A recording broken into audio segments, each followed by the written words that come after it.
Nous allons voir maintenant la formule d'intégration par partie, qui consiste tout simplement, elle est toute simple à comprendre, il s'agit de prendre la formule de dérivation d'un produit, UV' égale U'V plus UV', et de tout intégrer. Bon, voilà, donc la preuve est absolument immédiate.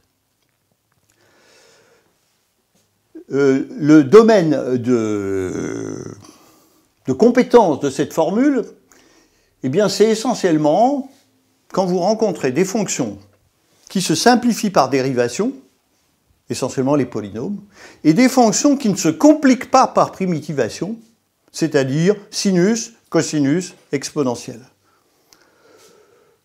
Aussi, des fonctions qui se transforment en fractions rationnelles par dérivation, logarithme, arctangente. Ça, pour le moment, c'est ranger ça dans un coin de votre esprit.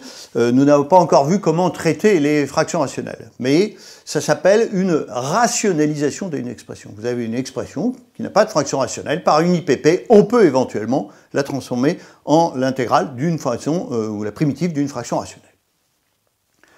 Alors, une intégration par partie, c'est souvent un peu long et il y a toujours des problèmes de signes qu'il ne faut pas oublier, donc il faut faire ça proprement. L'intégration par partie ne présente aucune difficulté. En revanche, on fait souvent des erreurs dedans parce qu'on essaye de faire trop vite les choses. Donc, il faut vraiment faire ça proprement. Je vais vous donner quelques exemples. Somme de log de x dx. Je voudrais une primitive. Bon, je vais essentiellement faire des primitivations par partie, parce que le problème de la faire varier entre les bornes, c'est du calcul en plus. Bon, ben là, je ne vois qu'une fonction. En réalité, j'en ai deux. C'est 1. Donc, je vais dire u égale 1, v égale log de x. Alors, dressez toujours ce que j'appelle la cartouche d'intégration par partie, c'est-à-dire ces quatre trucs. Moi, je mets en général UV, et le prime, je le mets après. Je décide qui je vais primer. Bon, ben, évidemment, c'est V que je vais dériver. Donc, le prime va sur l'autre. Là, je vais avoir U égale X, bon, c'est U de X, hein, V de X, et V' égale 1 sur X. Et donc, mon terme tout intégré, c'est UV, donc UV, X log de X, moins une primitive de X fois 1 sur X, moins dx, et cela fait X log de X moins X. Voilà.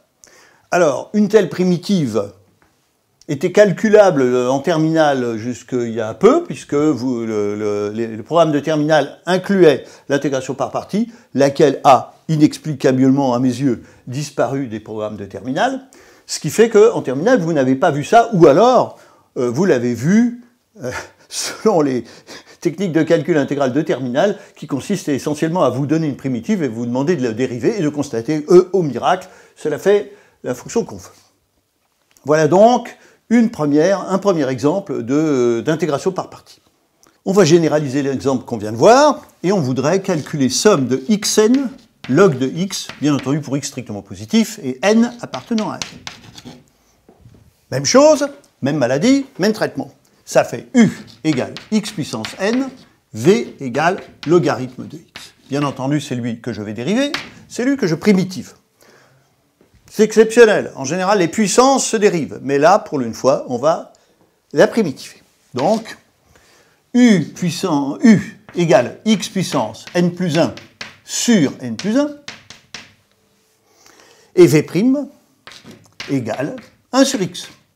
Et là, vous voyez donc arriver le terme tout intégré, uv, x puissance n plus 1 sur n plus 1, logarithme de x, moins x puissance n sur n plus 1.